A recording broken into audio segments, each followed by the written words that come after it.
I would like to call this meeting to order. This is a regular business meeting of the Redmond City Council held on Tuesday, July 18th, 2023, commencing at 7:00 p.m. The community can attend council meetings in person, view meetings on Facebook Live, YouTube, RCTV, Comcast Channel 21 or 321, Sipley Channel 34, or listen live by calling 510-335-7371. I will call roll starting with Council President Forsyth. Here. Council Vice President Kritzer. Here. Councilmember Anderson. Here. Councilmember Fields. Here. Councilmember Kahn. Here. Councilmember Stewart. Here. And is there a motion to excuse Councilmember Carson from the meeting tonight? So moved. Is there a second? Second. It's been moved and seconded. Do we need to do, by acclamation, all those in favor say aye. Aye. Aye. Aye. There we go. And that passes 6-0. Thank you very much. The first item on the agenda is items from the audience. Speakers have 4 minutes to address the council. Council members generally will not respond to comments or questions directly at the meeting. Members of the public are welcome to email the council anytime at mayorcouncil@redmond.gov. I have the sign-in sheet for members of the public to speak tonight. When I read your name, you'll come up to the podium and have 4 minutes to address the council. The views stated by members of the public do not represent the opinion of the City of Redmond. As a reminder, RCW 42.17a.555 prohibits any public comment during the council meeting in support or opposition of ballot measures or candidates. And I usually call the first 4 people, so you know when you're coming up. We'll start with Alex Zimmerman, then Tom Markle, then Ivar Fredrikstad, then Craig Peck, and there's only 2 more, David Morton and David Haynes.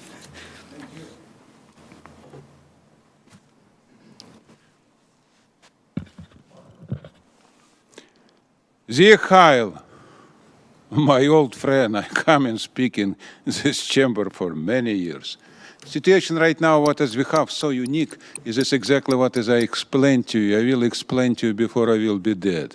And I explain to you point of this situation. We have some right now, what as I call them Nazi pig, democratic mafioso, what is support Iranian Muslim for work for government. Situation go worse and worse because right now we in real war with Iranian. American soldier dying. So I'm totally confused how Democrat mafia, include you guys, few people from this chamber, you know what I mean, support this. I don't understand. You never support Russian in similar situation or North Korea. Why Iranian? Why? Where is the point of this? You know what I mean? In Iranian, there's number 1 Israel in United States Army, Jew in American Army. I'm Jew, you know what I mean? You thinking I want what is Iranian together with Russia make an atomic bomb? And they promise this for many years, and first bomb will be in Israel, you know what I mean? And second bomb will be in New York. Everybody knows this. I don't understand how is this possible. Who is American people who work for Democrat mafia, who all endorse these people, you know, endorse this guy, you know what it means. They all member of Democratic Mafia, chair, council, representative, you know what it means, who hate America. Guys, okay, you can hate America, but not with friend who want to bring atomic bomb to America or to Israel. Why? Can you somebody answer this? Why you elect these people who hate America? Huh? How is this possible? You know what this means? And many of you elect these people again and again and again. Go and look endorsement list, you will be in shock. You know what this means? How is this possible? You know what this means? We have war with Iran right now. Huge war, you know what this means. Ship present, airline present. It's a real war right now. And we have somebody who will be as representative, you know what this means? It's a nightmare, guys. I cannot understand this, believe me. I fight for America for all my life, and I believe in America, you know what this means, for all my life. And I think America is country what is you can believe. You understand what this means? Is staying with this. We all have problem, you know what this means? Somebody have problem with pain, like I have pain with my finger or with my stomach, but there's nothing. Everybody have problems, small, little bit big. But America is country what is supposed to be love. In exactly when you're born in America. Why I'm born outside in Germany, for example, in love America more than Germany. You understand about what I'm talking? So I speak right now to everybody who listen to me. Stop elect people who support Iranian Muslim. It's a war right now. You cannot support enemy. You support enemy, you're supposed to be going jail for this. It's in all countries same rules. In America have same rules too. You look like a spy, you look like an enemy, go to jail. That's exactly what has happened before. Every time when somebody support when country war with something, you're supposed to be doing what is law told you doing. Send these people in jail who support Iranian Muslim because we war right now with Iran. Stopping this. Stopping this. Stopping acting like a mentally sick people. Is this exactly what is I thinking about this? Yes. It is very simple. Thank you very much. Next is Tom Markle, then Ivor Frederickstad, Craig Peck, David Morton, and David Haynes. Good evening. I am Tom Markle. I'm the CEO of the Nelson Legacy Group. Our address is 16508 Northeast 79th Street. I also chair the Government Affairs Committee of One Redmond. I'm here tonight to ask you to act to enhance the economic vitality, environmental sustainability, and the vibrancy of downtown Redmond. One Redmond requests that 10,000 new jobs be allocated to downtown in the Redmond 2050 Comprehensive Plan.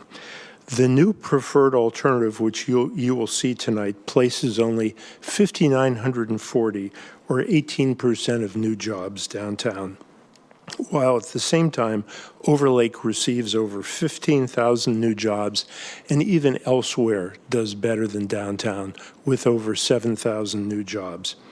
Overlake is already way out of balance with many more jobs than housing. The opposite is true downtown, and the current proposed allocation just exacerbates these two conditions. Here's why putting more jobs downtown makes sense. First, it's consistent with your environmental sustainability plans. It will create a community where residents can walk not only to shop, but can also walk to work. Current codes largely preclude office construction downtown. So downtown's residents have to, I'd say the large pool of downtown residents and the growing population are going to have to leave downtown daily and drive to work. And this plan only will aggravate that situation. Second, it supports our struggling small businesses. Jobs downtown create daytime customers, and more customers help businesses thrive and help businesses grow. Third, it will also help to attract new employers and our economic vitality. Surveys show that knowledge-based businesses want to locate where their employees would like to live. This makes hiring and retention easier for these companies, and the employees that they would like to hire want to live in walkable urban locations. Fourth, it will take advantage of the new light rail station that's planned for downtown, actually has been constructed downtown, as well as the investments the city has already made to accommodate growth downtown. And finally, all this will result in a much more vibrant and interesting downtown, which will benefit everyone who lives in Redmond. The original initial jobs allocation to downtown in 2021 was very small. Two important criteria used by the Burke model at that time, which established the initial allocation, were proximity to existing jobs, which made it very Overlake biased, and the availability of existing buildable lots. However, it was recognized in Burke's original modeling that there was a flaw, and that is the model could not identify the opportunities to assemble small downtown parcels into buildable lots. One Redmond expressed its concern, and staff responded, and I would thank and give staff credit for doing that. So when they created the draft EIS, staff increased the downtown job allocation to 5,000. It was further increased in the plan you'll see tonight, but we feel it really wasn't adequate. We believe that downtown can accommodate the growth that we're recommending and will greatly benefit from this change. Thank you. Thank you.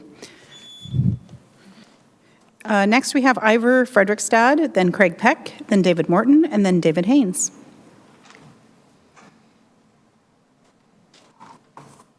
Hello. Hello, my name is Ivar Fredrikstad, and I'm before your council today for proposing a new initiative to revolutionize Redmond's power system and save our city from the satanic twins of climate change and grid instability. My homeland of Norway have spent decades now buying indulgences for the sins of its oil industry through progressive environmental laws. Now it seems Washington are taking notice. 2 years ago, jeg endelig passed the Climate Commitment Act, which establishes a cap-and-trade program for carbon emissions. These are good in principle and will cause the rapid electrification of most residential HVAC systems by switching from natural gas's furnace box to electric heat pumps. Further legislation are also providing incentives for electric vehicles, such as the Rivian, now found in the driveways of Redmond's most pretentious weekend warriors. While these advancements are reducing carbon emissions, they're also dramatically increasing peak load on the energy grid. This forms a problem in itself, but finds itself even compounded by the outphasing of fossil fuels. Here in Redmond, our power comes from Puget Sound Energy, whose generation are 50% from natural gases and coal. These are also providing the great majority of peak load, as their output can be scaled up upon command, unlike wind and solar, which are controlled by Bill Gates. This is creating a perfect storm of greater peak load and reduced generation capacity, especially from sources that can responding with agility to 50,000 tech workers plugging in their EVs simultaneously after a long day of writing 4 comments on a 12-year-old Python script. If we don't acting now, I'm foreseeing a future in which it is too hot for middle-aged men to careening down the sidewalk on a road bike worth more than a college education, and electricity is too unreliable for operating model trains. Our city identity will be lost. So what can you all do about this? I'm proposing we pass a new initiative for constructing a state-of-the-art nuclear power plant in the city of Redmond. This would provide an immense amount of carbon-free, reliable power to meet both decarbonization goals and higher peak demand loads for the entire Washington. Furthermore, our city is home to many nuclear startups who are pumping out innovative designs for years and would absolutely creaming their pants over this opportunity. These new technologies are having an extremely low risk of going Chernobyl unless we outsource construction to Sound Transit. Now, of course, you're asking, where will we put this? Well, I have found a solution. Just north of the city is the Willows Run Golf Omniplex. This empty field has twice the area of the Columbia Generating Station at Hanford and could easily support a 2,000 megawatt facility, providing benefit to millions versus the 5 or 6 crotchety old men who golf there occasionally. You're also asking, how will I sell this to my constituents? Ivar, you must remembering NIMBYs are afraid of their own shadows. Yes, this is true. However, even the alternatives are found politically impossible. Redmond's ignominious cousin Renton have recently outlawing battery storage facilities, which would be necessary if we went the wind and solar route. And Puget Sound Energy have yet to find a community willing to build one. However, what do NIMBYs care about even more than community character? Property valuations. My hometown of Sandvika are once a sleepy Belgian community for aging Oslo folk and patriotic Danish expats. However, when I was 12 years old, we opened the first Quiznos sandwich in all of Scandinavia. Quickly, Little Sandvika was the hottest real estate market on the Oslofjord. I've noticed the nearest Quiznos here is all the way in Duval. I think opening one here in downtown Redmond would easily offsetting any negative property trending from the nuclear facilities and would reinvigorating our city's culinary scene. So, in summary, fission on the golf course, toasted subs in our tummies. 1,000 thanks for your time. Next, we have Craig Peck, then David Morton, then David Haynes. Good evening. My name's Craig Peck, speaking as a member of the Washington Housing Alliance and as a member of the Stay House, Stay Healthy Coalition. I also own 2 rental houses. This weekend I spent about 8 hours at Derby Days, a great event, very well done by the city, and I talked with literally 200 Redmond renters. This is a summary of my report and a request that the City Council take action on 4 items. I'll send further info via email and share it with Seraphy Allen so she can incorporate it into her report. The first item, Redmond needs a local ordinance incorporating the state's just cause ordinance and adding that a just cause is needed for termination of a tenancy at the end of a lease. Renters have no protection, no stability to remain in their homes if a landlord elects to force them to move when their lease ends. Perhaps the renter asked for repairs or protested the lack of notice required for a rent increase. Or perhaps the landlord simply wants another renter, maybe someone who makes double their income, so they won't have to hassle them about future large rent increases. Without this protection, renters are at risk if they assert their rights or seek to negotiate terms with the landlord, given our terrible housing shortage. I can tell you most renters know that they are vulnerable. Seattle passed this long ago. King County passed it 2 years ago. The 45th District Democrats made this request to the Redmond City Council and Mayor 2 years ago.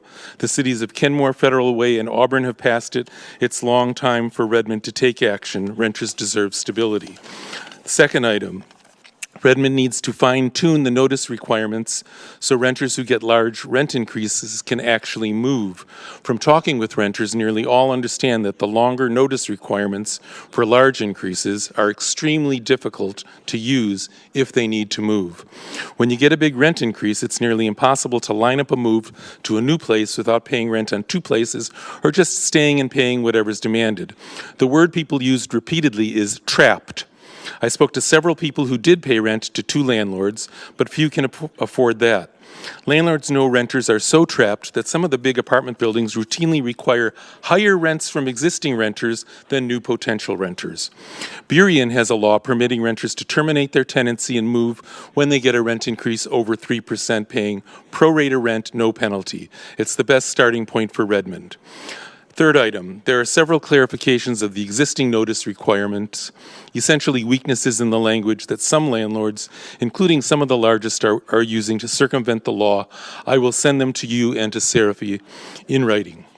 Fourth and final item, this is the biggest takeaway from talking to 200 Redmond renters. Most have no idea what their rights are and no realistic way to find out or to assert them. Redmond is now a majority renter city or approaching that, but Redmond renters get no information from the city and no assistance. The city has a planning department with 50 staff legitimately serving property owners who want to build, but not one staff person helping the majority of Redmond renters navigate their rental concerns. And I don't mean funding some limited legal assistance so some low-income renters can get an appointment when they're about to be evicted. Burien, with 3/4 of Redmond's population and nothing close to its tax base, has a housing ombudsman, an independent office to investigate housing disputes, direct tenants and landlords to the right avenue of recourse, assist them in resolving problems, documenting and identifying issues and problems in landlord-tenant relationships, and making recommendations to the city. The City of Seattle has a housing office offering many services. Both require landlords to provide new tenants with info about state, local, and federal laws. They've created websites and so on. I'll send you links. It's time for Redmond to respect the need for stability by the majority of its residents and to create such an office. Thank you for listening. Thank you. Next, we have David Morton, then David Haynes.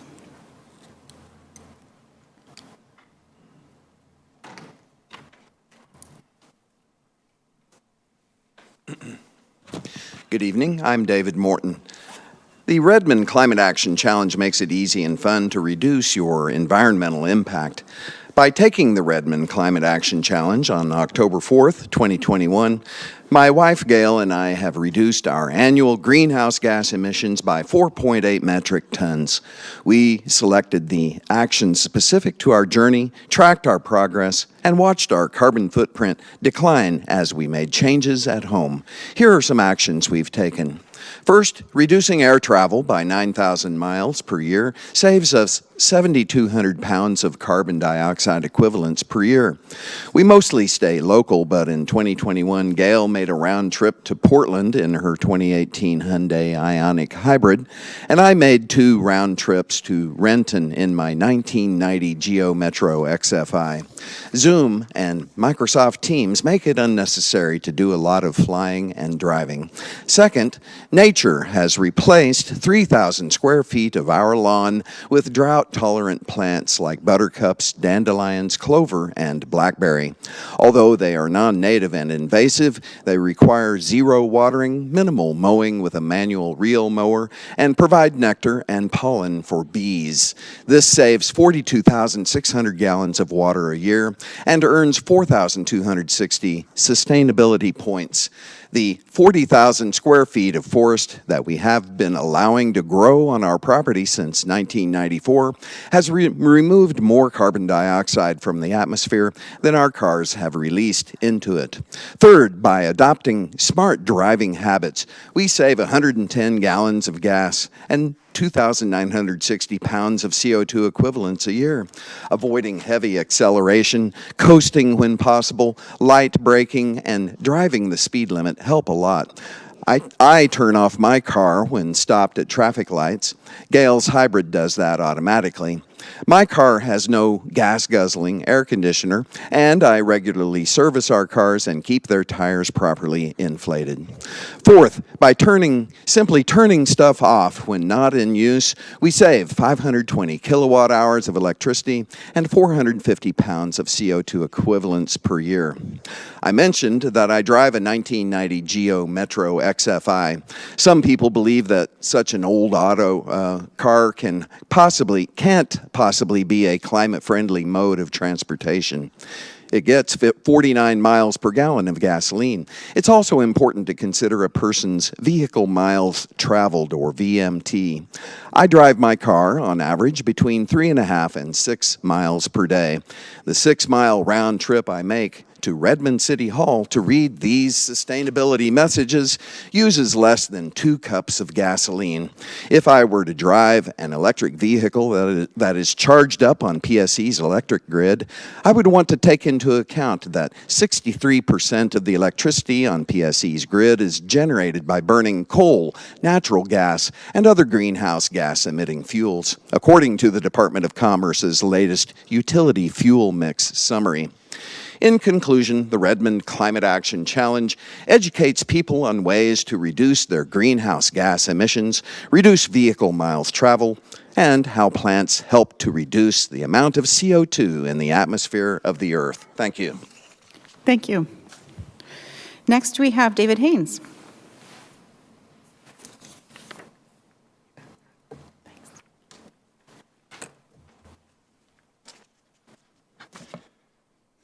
Thank you. David Haynes, Overlake. Redmond wants to become a city without the negative side effects of the 20th century city. And we certainly don't need the failures of the progressive Democratic Party's policies out of Seattle that do bottom-of-the-barrel policies that misinterpret diversity, equity, and inclusion, allowing a bubble up of, or a trickle up of evil repeat offenders who are being exempted from jail, that are destroying people's lives daily, selling drugs. Then, recently, somebody came into my apartment complex at Astera Park in Overlake, and he stole my bike. A couple days later, he's flipping out at the grocery store. The cop comes in to the store and tells us that he can't do anything about it because there's no law that allows him to send this guy to drug treatment. And I was like, why can't you question him and then send him to jail for the day? And, just out of principle, and try to find out, throughout the time that he's been in jail, where'd you get it? And you're going to mental, behavioral, and drug treatment, and there's no resource for that. So, obviously, I think you're going to need maybe the governor to create some sort of National Guard, Army Corps of Engineer response for the homeless crisis and public safety, because you're not going to solve any public safety or homeless crisis problems until you get rid of the evil low-level drug pushers. Anyway, during the All-Star Weekend, there's a lot of people that invaded the east side. There's some naked guy underneath a gray blanket at 161st and 85th, a block away from the park, the skate park, and he's hiding in a blanket in between the trash cans. It's the damnedest thing. And, the people that are around my neighborhood, they're roaming around. This one guy, I think he's living in my garage now because the garage has been broken. The feudal landlord will not fix shit because, excuse my French, but they piss me off because they're all out of state with all these deregulations that allow them to just treat the renters like total crap, living in modern third world parking garage structures. But anyway, I want to get to the interesting fact that General Motors is coming to Redmond and Kirkland to help influence the influence of the 21st century use of the modern wheel, and we need to hold them accountable for their negative side effects of the 20th century that accommodate too much modern wheel drive-through. Well, we need like a reprieve for the residents, the commercial buildings, and the schools all throughout Redmond for a 21st century, first world quality housing build-out, commercial build-out in schools that don't have the road, the bus, or the train bothering people running right next door to where you're working, living, and going to school. And I think you need to have laws to like trespass the drug addicts and who are smoking or doing any drugs within 25 feet, and ticket people who are smoking something legal within 25 feet. You can't be sitting on the sidewalk and blocking somebody's path saying it's a free society or it's a free public sidewalk to do whatever the hell they want. Anyway, there's a few other things. All right, thank you. Thank you. Items from the audience, in person is now closed. Written comment has been forwarded to City Council, and the clerk's office received no request to speak remotely. Our next item of business is the consent agenda. Is there a motion to approve the consent agenda? So moved. Is there a second? Second. It's been moved and seconded. Are there any items to be pulled? Seeing none, this is a roll call vote, starting with Council President Forsyth. Aye. Aye. Aye. Aye. Aye. Aye. And that passes 6-0. An ordinance was passed, ordinance number 3127, an ordinance of the City of Redmond, Washington, amending Redmond Municipal Code 4.35, Library Board of Trustees to change term limits and providing for the development of rules of procedure.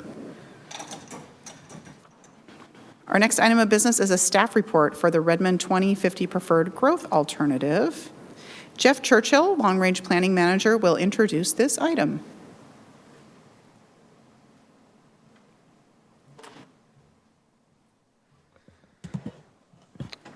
All right.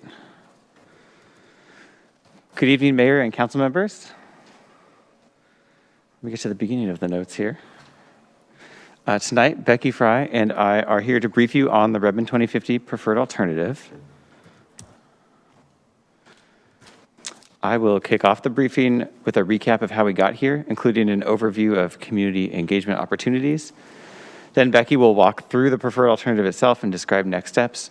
And our goal tonight is that we share a common understanding of how we got here from the preliminary preferred alternative last September to the preferred alternative this summer. And we also want to build the common understanding of next steps in the environmental review, which is still ongoing.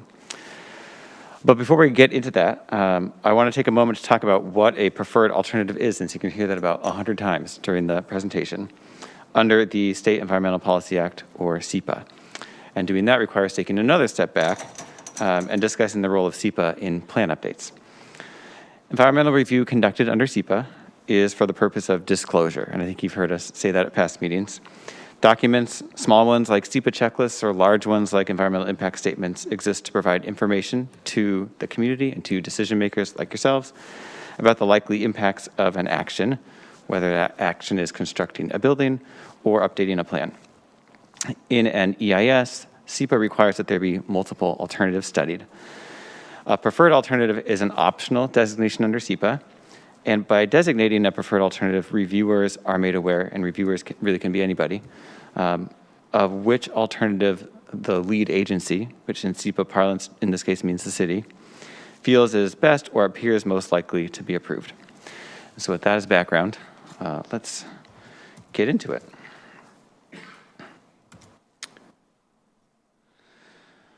We presented a version of this slide last September, which is the last time that we were before council describing the environmental review process for Redmond 2050. And there's a lot on this slide, and so I want to spend a little bit of time describing it and what it's communicating. On whole, the slide is showing how the environmental review process and the policy development process and the regulatory development process for Redmond 2050 are on parallel paths, with the environmental review across the top and policy and regulatory development across the bottom. The environmental review process across the top began in fall 2020 and led up to the publication of a draft environmental impact statement in June of 2022. And you can see there are a number of steps there in between. And you probably recall that the draft EIS evaluated 3 growth alternatives, a no action alternative, which is required, and then 2 action alternatives in addition. We sought public input at the time, at the beginning, during, and then also at the time of the draft EIS publication. and decided in part based on the comments that we received that we should conduct additional environmental analysis that would result in a supplemental draft EIS, which is the document that we are working on right now. So right now we are conducting that additional analysis, and I'll speak about that in just a minute. Meanwhile, the work on updating the comprehensive plan is shown on the bottom, as I said. The draft EIS incorporated policy ideas and some drafts from all Redmond 2050 topics, but really had more detail for those early phase 1 topics, like overlake and like housing. One of the benefits of conducting some additional environmental analysis is that we can incorporate more detailed policy ideas and drafts into the environmental work, resulting in a more thorough final product. So today we have completed first drafts for almost every part of the plan, and that can therefore evaluate them in the supplemental draft. So why conduct additional environmental analysis, and what are we getting out of this intermediate step? So as I said, there's more information that we can put into the environmental analysis, so we can get more information out. Another reason for this intermediate step is to be able to conduct analysis on a preferred alternative, and that preferred alternative incorporates and responds to feedback that we received on the draft. A supplemental draft also gives the council and the community an opportunity to see the environmental analysis on the preferred alternative before the EIS is finalized. We also received new information, especially related to housing, after we published the draft EIS, and so we are able to incorporate that into the supplemental draft. And finally, we're using the supplemental draft to show that the preferred alternative can accommodate the growth targets that are in the countywide planning policies in a way that meets the regional growth strategy and is consistent with state law.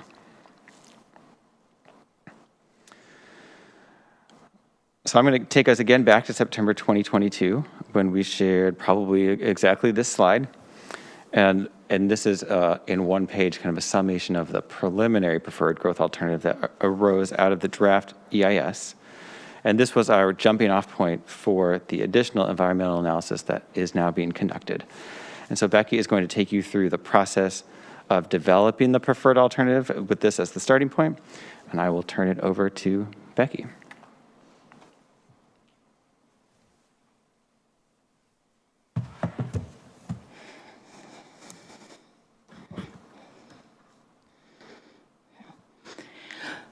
So to create the preferred growth alternative, we incorporated a number of bits of information and community feedback and feedback from the mayor and council from last year, including requests from the community to look at what the capacity for downtown and Overlake is, to update the information.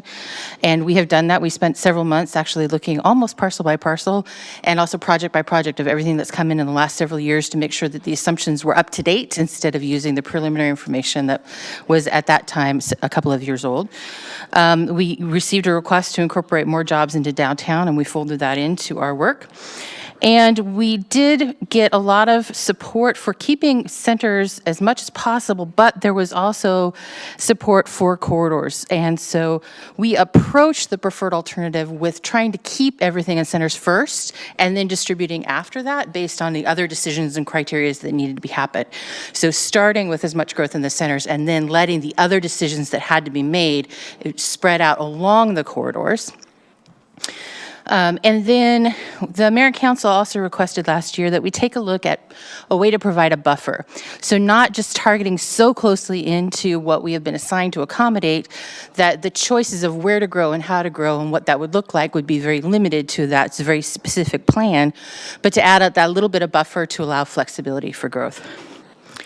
In addition, as Jeff mentioned, we were looking at how can we incorporate the affordable housing requirements from HB 1220 so that we could show that the preferred growth alternative can meet those requirements as well and not have to come back into a separate process for how we would address that need, as well as HB 1110, the middle housing and ADU.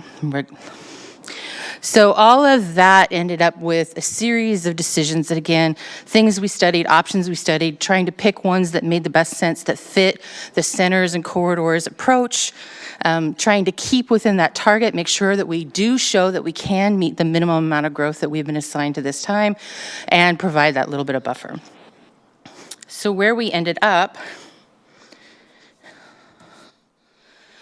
is what you see on the board today. So we made some adjustments. There were a couple of things that we had to do because as we started to try to meet the housing requirements, it pulled things in a certain direction. So in order to not make too big of a buffer, we took some things out of the centers so that it was trying to balance things out. So there are a couple of pluses and minuses in here in order to accommodate that.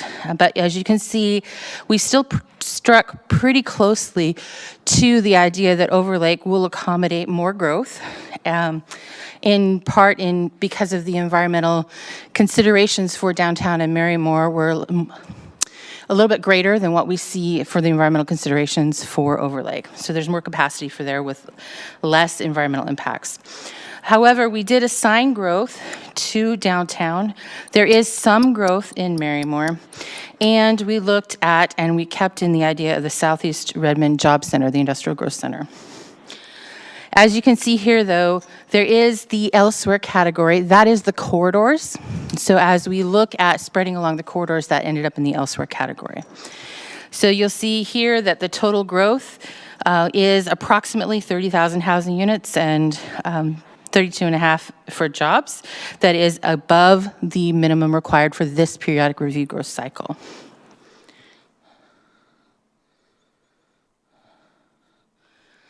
So what this looks like from a map perspective is actually very similar to what we see in the centers and corridors distribution pattern from what we studied in the draft environmental impact statement. The maps are extremely similar to each other. You'd have to look really closely to find out what some of the differences are. We are preparing an updated story map so people can actually click on and slide back and forth and actually compare them to help the community understand what the differences are. But you can see that a significant amount of the growth is still going to happen within our centers. That is something that we were able to maintain, but you do see some growth along some of the corridors. To accommodate our affordable housing requirements from the 1220, we had to show that we could build housing types that could potentially be affordable at certain income levels.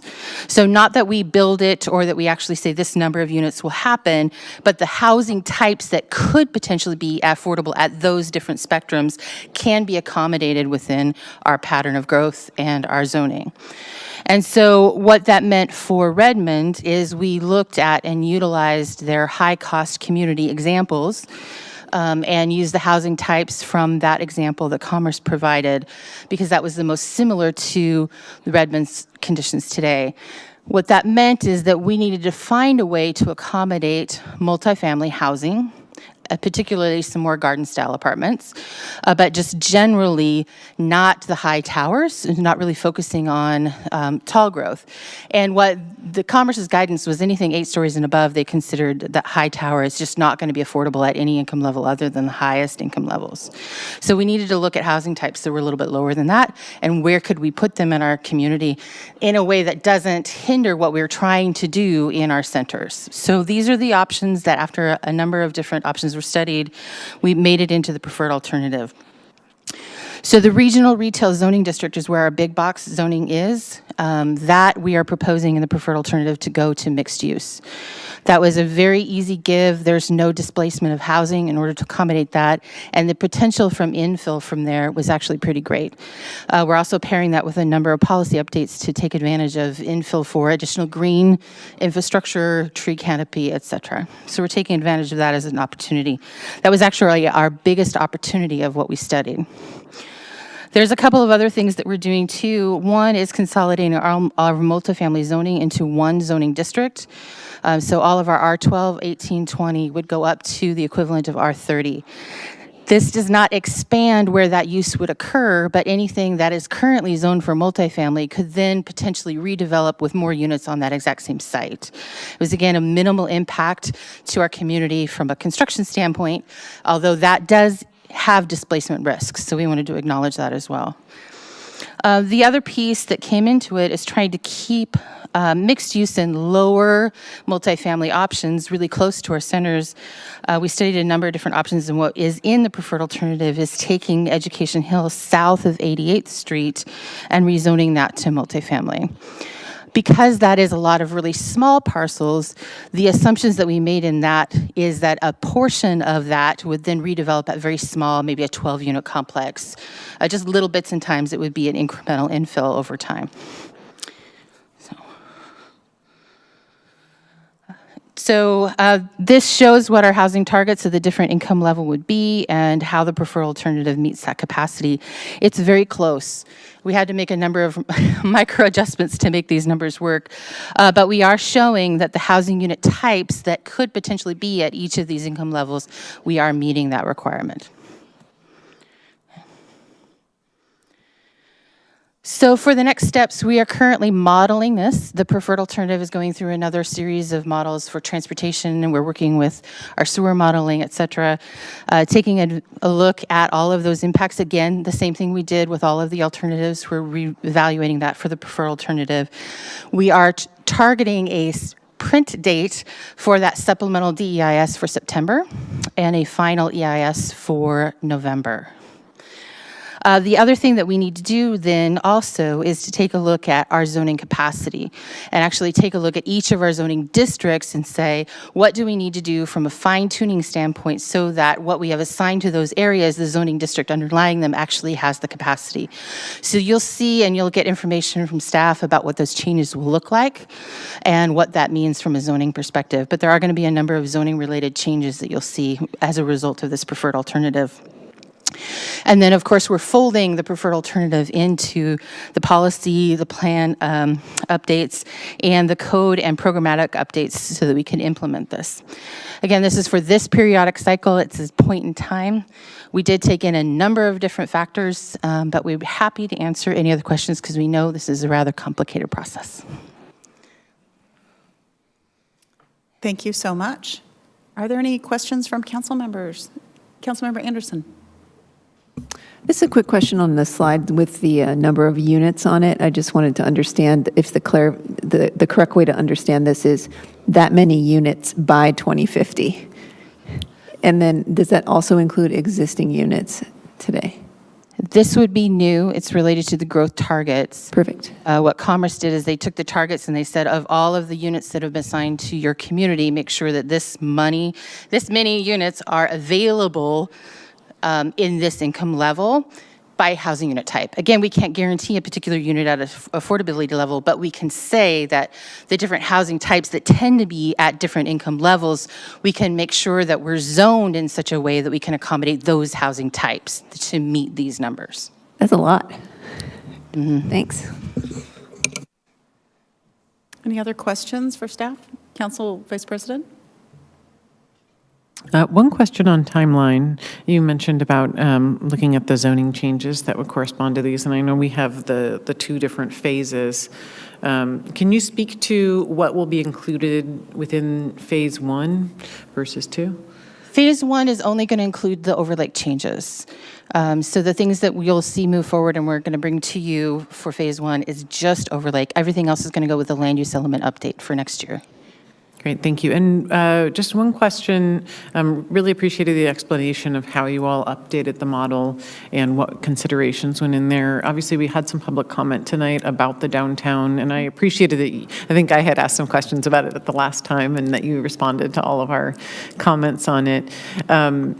Do you think, so from what I'm hearing from you, is the model that you came to what you think is probably the maximum, or is it more like the conservative estimate of what might develop in terms of jobs in that area? What we have to do is show that the parcels that are vacant or redevelopable are capable of meeting the minimum growth. And so it's not taking every single parcel in downtown. So there's other capacity in addition to that. It's also a minimum, right? We have to show that at minimum we can accommodate this amount of growth. And there's a number of other ways that could add additional. People can come in for an individual project and it could be a little bit more. Obviously, there are other parcels that are currently underdeveloped. We didn't capture everything and parcels that we assume based on a model, this is a generic decision for this is underdeveloped. We see all the time that something that doesn't flag as underdeveloped still comes in for redevelopment. So there's a number of different ways that we could get more growth in downtown. We did increase the growth allocation that went into downtown in the centers and corridors was 2% and 7%. We increased it to 18%. So we did try to listen and fold it all in. But there is additional capacity in downtown above what you see here. This is just making sure that we could at minimum accommodate that. Just the target. Great. Well, thank you very much. And I assume we'll gather more public comments as part of the upcoming process. Councilmember Fields? Thank you, Mayor. Yeah, it's similar. Actually, Councilmember Kritzer asked the heart of my question, but a very simple math question. I'm looking at the, I don't know which slide number it is, but where you have the housing units and the jobs. And it strikes me, and there may be a really good reason for it, but there, in Overlake, there are fewer housing units than jobs, but in the other two urban or growth centers, there are more housing units than jobs. There has to be a reason, right? Can you explain that? There is part of that is land ownership. Is there anything you want to add to that? We made sure that parcels that were owned by Microsoft and a few other property owners did not have housing assigned to them, because it's unlikely that Microsoft would build housing on the properties that they own. That has been a statement that they've shared with us over the last couple of years. They could choose to sell off land and it could get redeveloped as housing.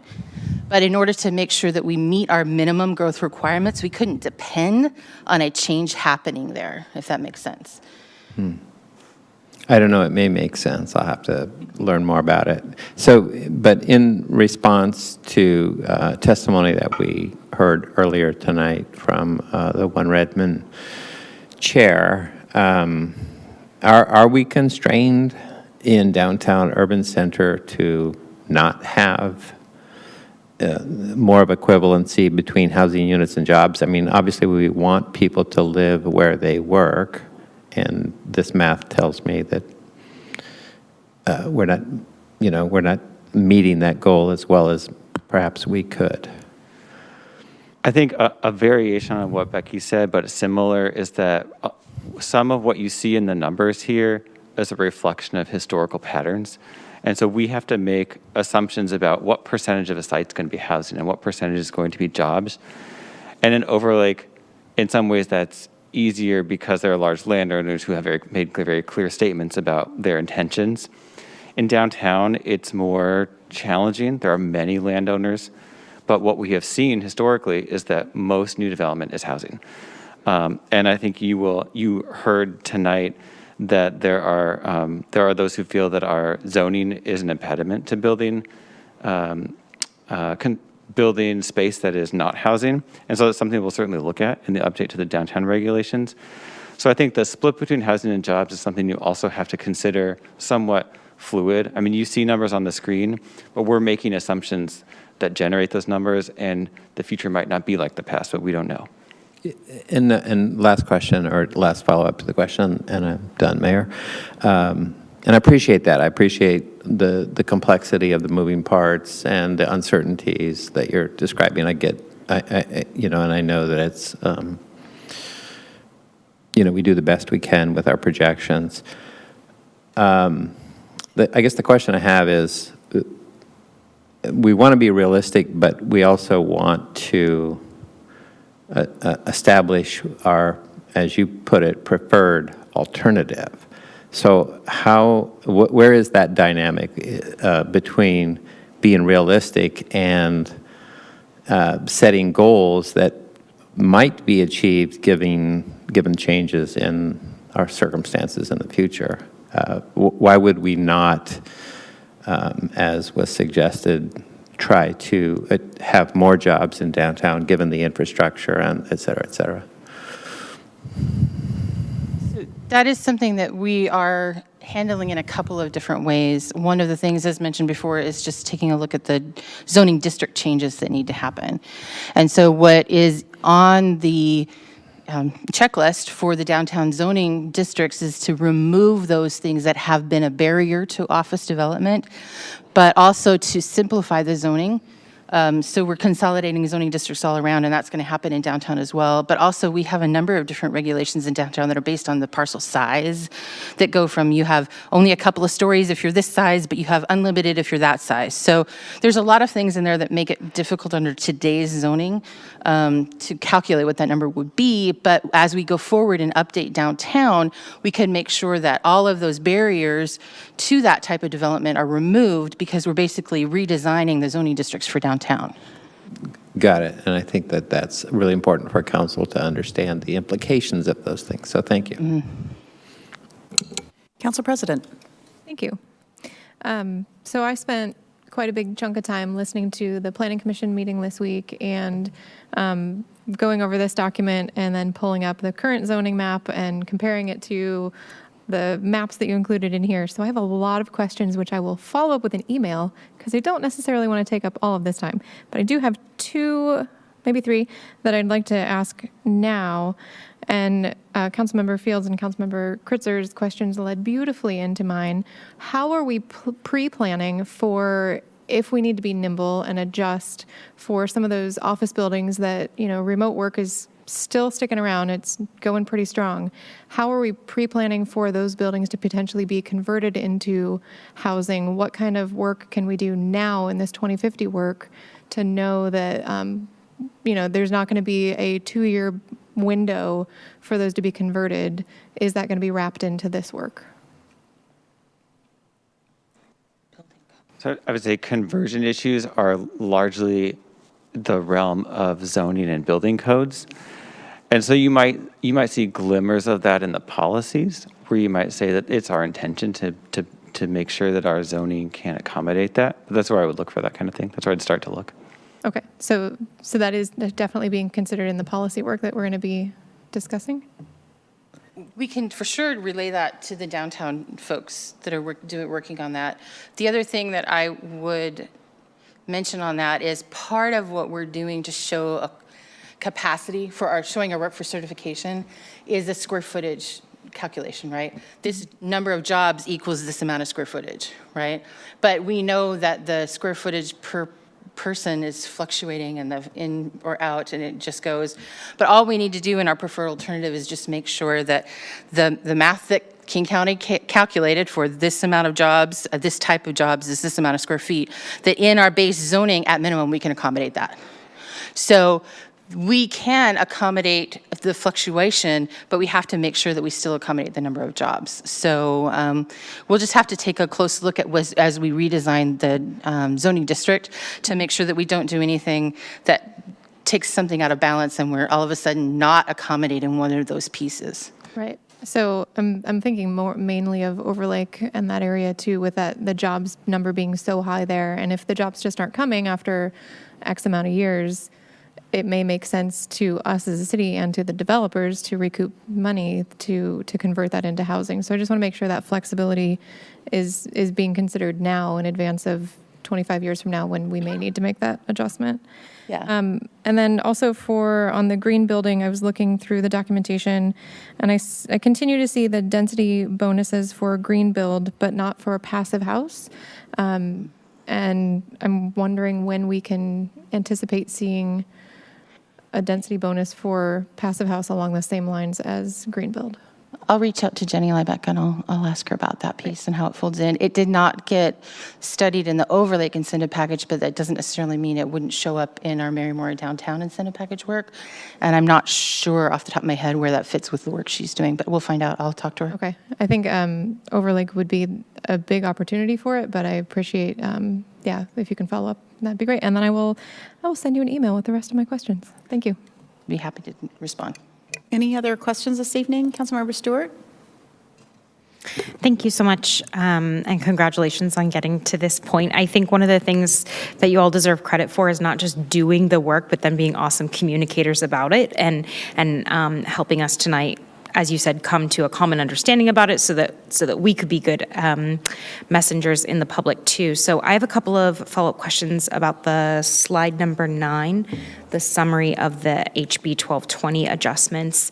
Because this is the preferred growth alternative. This is not any of the chapters that were just referred to, whether it be economic vitality or any of those other things. Correct. But I do wonder how you might help us respond to neighbors who see the rezone of the regional retail and go, oh no, what about my Target run? Or oh no, what about my ability to go buy a new hammer or whatever?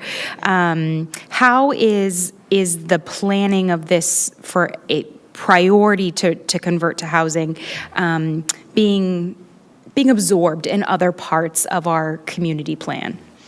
Well, first thing I want to mention that as we take a look at the policy updates that will implement this rezoning of the regional retail, we recognize, and as a part of the revised definition for the purpose of that district, keeps the commercial as one of the priority needs for that area. So it wouldn't become all housing or all mostly. What we're going to be trying to figure out from a policy and code standpoint is how we can make it so that it still maintains a vital commercial purpose to our community. And you'll see in a lot of urban areas that you'll see a Target built into a mixed-use building these days, right? So we're going to look at and explore a number of options so that we don't lose that service to our community, but it just adds in that mixed use, it adds in the infill of the parking lots and the housing on top of it. Awesome, and we have a lot of regional examples of that, so I think that's really helpful to point to. Okay, wonderful, thank you. Councilmember Kritzer? Since Councilmember Stewart brought up that slide, I did have a question on it. On the second piece of consolidating all the multifamily under R30 zone, you noted about the displacement risk, and I think there is a risk to a certain extent of some of our long-time older housing in which rents have stayed lower versus the new ones that do get built come in at much higher rates. Can you speak a little bit more to any sort of policy mitigation we might do, even if we do move forward with these changes that would incentivize rebuilds? Yeah, so displacement avoidance and prevention is very challenging. Just today, the U.S. Department of Housing and Urban Development announced that we're receiving some technical assistance from them for addressing displacement, residential displacement. That's going to be the focus of that work. So we are going to avail ourselves of the experts on what might work in a community like Redmond. That will be building on the work that just completed with the middle housing grant. And I'll say at this time that work and also the work for the Housing Action Plan Implementation Grant will be coming to you in September. So that's when you'll see it. We'll be bringing forward all the housing materials. So those are the avenues by which we're going to pursue some anti-displacement strategies and policies that we think will work, because we do see some risk from some of the rezoning that would be required to accommodate the total need.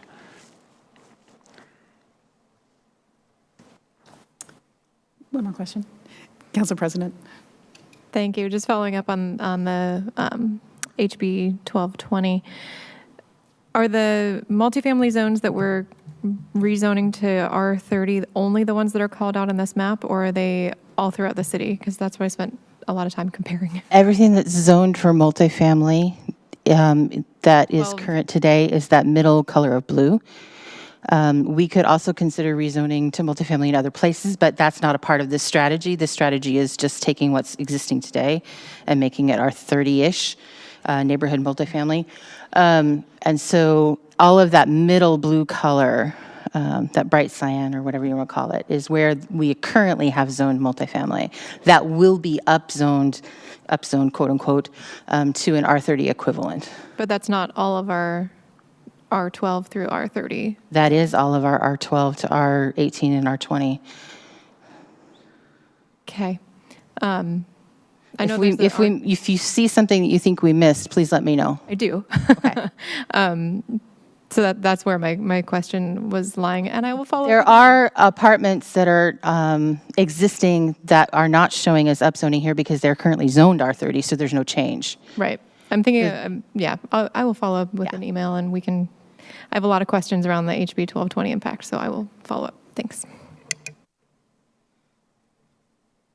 I see no more questions. Thank you both very much, and thank your team for all the work on this. Really appreciate it. Excuse me. Our next item of business is Ombuds report for, we'll see if Councilmember Stewart has any follow-up from June, and then we'll go to Councilmember Anderson from July. I have no follow-up from June, and I'll come back with my new items. Thank you. Councilmember Anderson.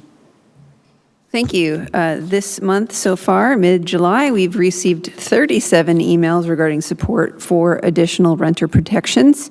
A comment that was followed up on, I think by Councilmember Forsyth, for access to a ramp at 520 overpass. We've received 2 emails about the 172nd gate opening, 2 emails regarding removal of the Eagle's Nest on Sammamish River, and I also had some residents ask me about that during Derby Days. Hopefully they've followed up with staff as I asked them to do. The MBAC's group sent us comments for planning regarding support for the planning department proposed performance improvements and efficiency gains in the planning department. Some accolades for that, and great job planning. Another comment regarding construction at the Audubon Elementary School for something called the quote big toy. So those will get responses later today from council, as long as I can get through 37 of them. And then a proposal for generative AI. This is also a follow-up from a conversation I had at Derby Days for somebody who would like to volunteer to develop a chatbot for the city of Redmond. Thank you. Yep. And Councilmember Stewart, you had another ombuds item? Sure. I hope we can find a volunteer opportunity for that individual. That sounds really cool. Let's see, at Derby Days, first I just want to say thank you to the entire staff and everyone. I don't see some of those faces in the audience because obviously they are taking some rest, hopefully.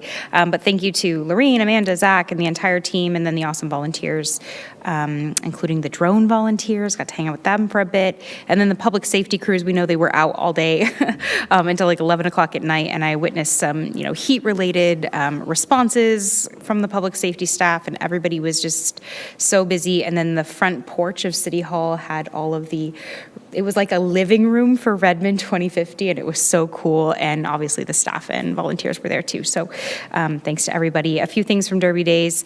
I helped a couple of residents get connected to volunteer opportunities. One toward the Environmental Sustainability Action Committee, which actually does have a couple of vacancies right now. And then the other interested in some more emergency response things. And then today I was able to help a local performing artist who had previously visited my office hours, help her navigate opportunities to be able to perform at future events. She performs instruments from her native culture. Thanks. Thank you. Any other ombuds items? Councilmember Kritzer, Vice President? I think Councilmember Anderson did a great job on ombuds. I did want to make a clarification for the listening public. As far as I know, that the Eagle's Nest was not removed. There was some misinformation out there that people were concerned about that. Hopefully that's correct. That's the email we received, so. Yeah, that is correct. It's actually an issue that came up a couple of weeks ago, and we had not just our staff, but King County staff and Fish and Wildlife look into it, and there was no permitting. No one's intending to remove the tree. The tree was on King County property. They would not do that. I'm uncertain what happened with the Eagle's Nest the last couple of days, but it had nothing to do with tree removal. Okay, hopefully it's okay. There you go. Any other ombuds items? Seeing none, are there any committee reports? Councilmember Anderson.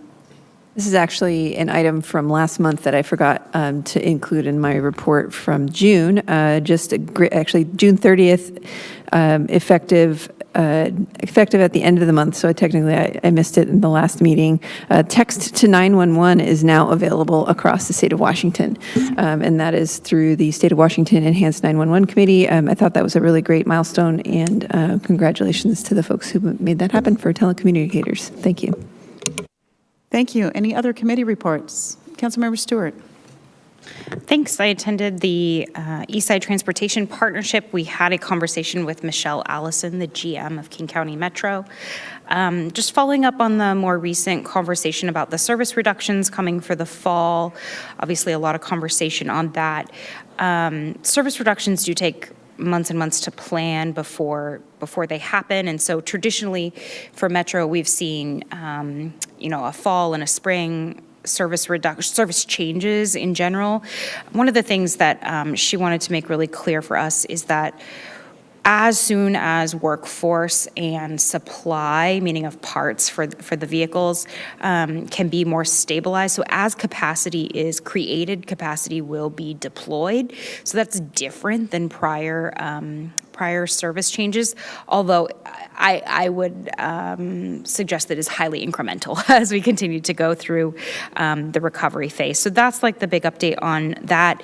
A little bit of data, obviously the return to office this past May for many of the local employers returned a lot of transit riders. 100 employers came back to the Orca Card program at the same time that a local tech corporation did. So that's 100 other employers related to the business of the one major employer. So that was a pretty interesting conversation as well.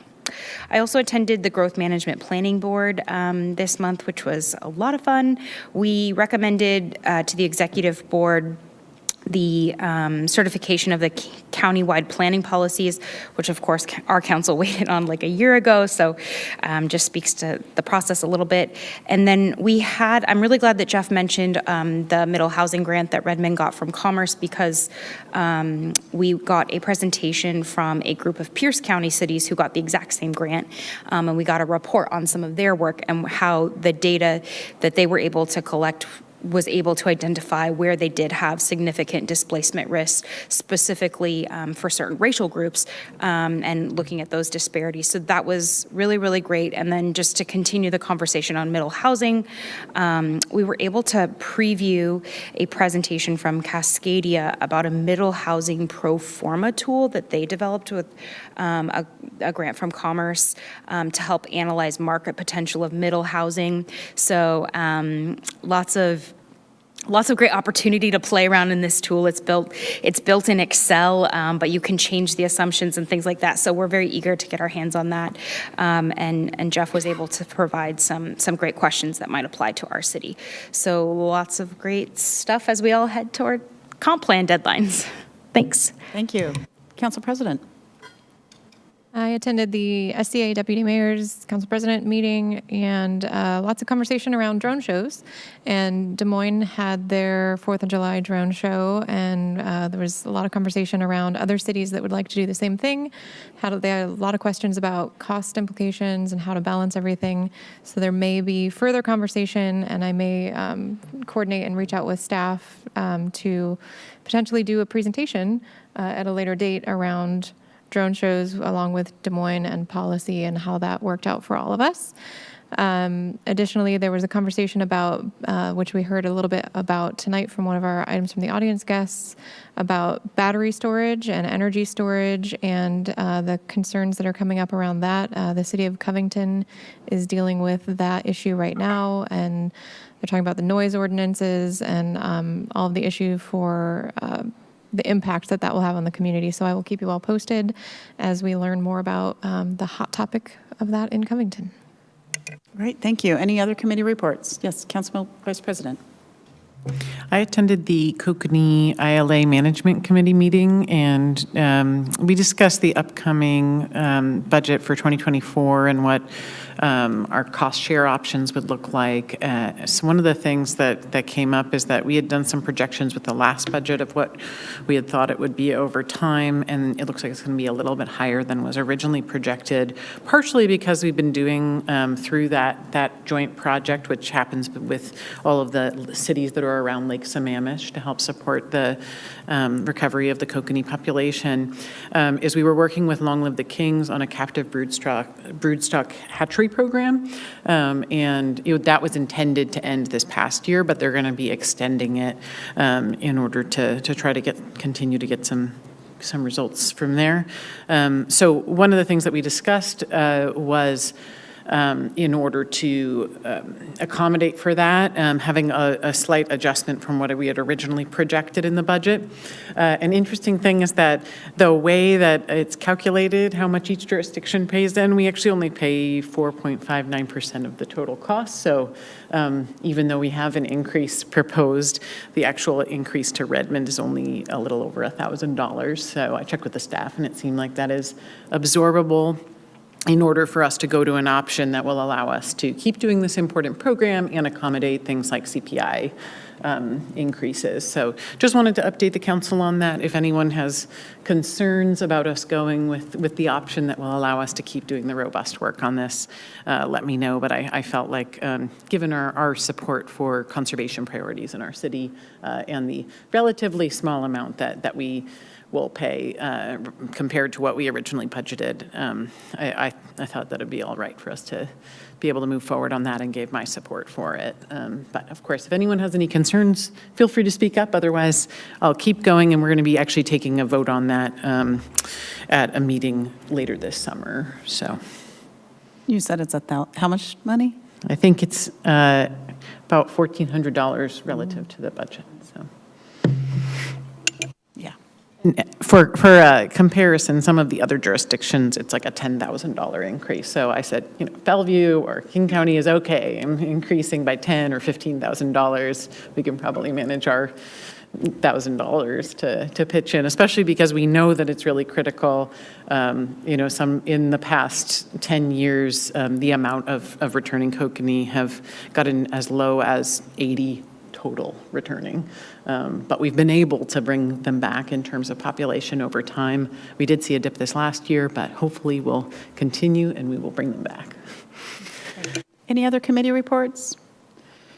Seeing none, I just want to mention that Mr. Churchill mentioned that we received a HUD grant for $15,000 to help with some displacement work. And then recently, we also received a NLC grant, and I can't remember how much it was for, National League of Cities, for work on transportation and growth as well. So it's pretty exciting that we're getting some support from national agencies in the work that we're doing. I was also down in Tacoma today for the first day of the third session of a National Housing Accelerator that I'm part of a steering committee. And so I was meeting with elected officials and developers and financial organizations and realtors and a bunch of different organizations and people from all over the country. The goal is by November to put together a playbook for jurisdictions to help them through development of housing. And part of the interesting conversation is that every state is different and every city is different. And so some of having a conversation with someone from the state of Florida and her city, where the growth is, we're one of the fastest growing cities in the state, and we have nothing on them. They're growing immensely, in part because they just have a lot of land that can be developed. But their state doesn't mandate anything except that their cities can't mandate anything. So figure that one out. We're on the polar opposite of them. So anyway, very interesting conversations. I hope something really good comes out of it at the end for all cities in our country to help with our overall housing crisis. So it was pretty exciting. And with that, we have no unfinished business. We have no new business. We do not have an executive session. As a reminder, our next business meeting is Wednesday, August 2nd, due to National Night Out. And primary ballots are out, and they're due August 1st. And that concludes our business items for this meeting. If there is no objection, we are adjourned. Everyone have a great night.